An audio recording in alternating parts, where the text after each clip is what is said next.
Dans notre société, la mort est un sujet tabou, le deuil est solitaire.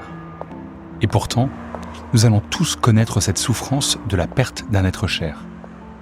Et un jour viendra, ce sera notre tour. Alors pour briser le silence sur le sujet, je reçois des personnalités connues et moins connues, mais aussi des experts, dans un podcast intitulé « La mort, ce tabou ». Je vous invite à l'écouter dès maintenant sur votre appli d'écoute. Vous allez voir et découvrir que la parole peut libérer et guérir.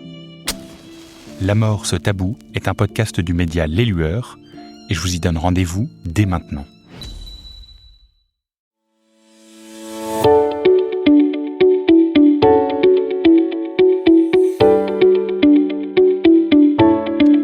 Les premiers résultats Parcoursup sont tombés jeudi soir et peut-être fais-tu partie des élèves déçus qui n'ont pas obtenu ce qu'ils espéraient. Si tu n'es pas satisfait de cette première étape ou si tu n'as obtenu que des refus jeudi, rassure-toi car cet épisode est fait pour toi.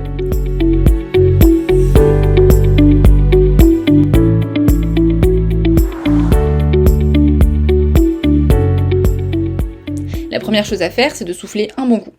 Car oui, malgré les apparences, il existe des solutions et tout n'est pas perdu à ce stade.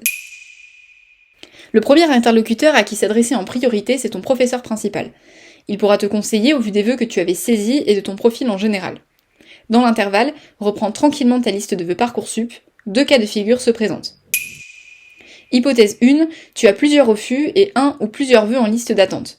Pour ces vœux en liste d'attente, il ne faut pas s'alarmer. Ce sera l'objet d'un prochain épisode, mais n'hésite pas à regarder les statistiques de la formation par rapport à ton rang de classement, qui est individuel, et le rang du dernier appelé dans la formation en 2023. Cela peut être un bon indicateur de tes chances ou non d'y être admis dans un délai plus ou moins long, mais bien sûr, ce n'est pas fiable à 100%. Hypothèse 2, que des refus sur Parcoursup au 30 mai 2024, et si c'est ta situation, il va falloir t'armer de patience. À partir du 11 juin, tu pourras formuler de nouveaux vœux au cours de la phase complémentaire. Concrètement, la phase complémentaire consiste à proposer des places dans les formations qui n'affichent pas complet dans leurs effectifs. Elle va durer jusqu'au 12 septembre et tu pourras formuler jusqu'à 10 nouvelles demandes parmi les vœux proposés. Garde en tête dans les deux cas, qu'il s'agisse de la phase principale ou de la phase complémentaire, que Parcoursup sera suspendu pendant les épreuves du baccalauréat afin de permettre aux élèves de se concentrer sur leur bac sans stress supplémentaire. Entre le 16 et le 23 juin, la priorité est donc de te focaliser sur ton examen. Le 4 juillet, si toutes tes nouvelles demandes sont refusées, tu peux te tourner vers la commission d'accès à l'enseignement supérieur. Une commission existe par académie. Son travail est d'examiner la situation des candidats qui l'ont saisie car ils n'ont eu aucune proposition d'admission. La commission doit normalement te proposer une formation similaire à tes vœux de départ.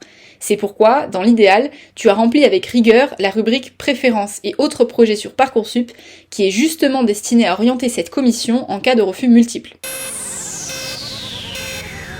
À l'issue de la phase complémentaire, si tu n'as aucune réponse satisfaisante ou si les propositions ne te conviennent pas, il faudra envisager un autre moyen pour aborder les études supérieures.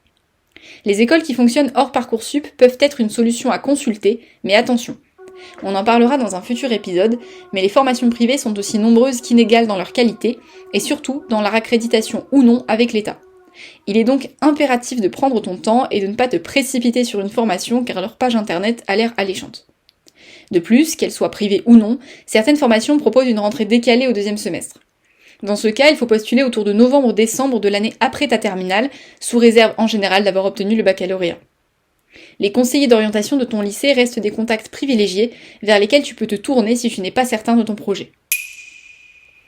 Enfin, si tu es hésitant ou indécis face à ton orientation, il peut être bénéfique de réaliser une pause dans tes études pour une durée plus ou moins longue.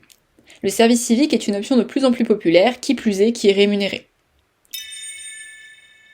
Ce service s'adresse aux jeunes entre 16 et 25 ans. Dans l'idée, tu t'engages pour une mission d'une durée variable, en général entre 6 mois et 1 an, au sein d'une structure associative ou publique, tout en bénéficiant d'une rémunération fixe propre au service civique.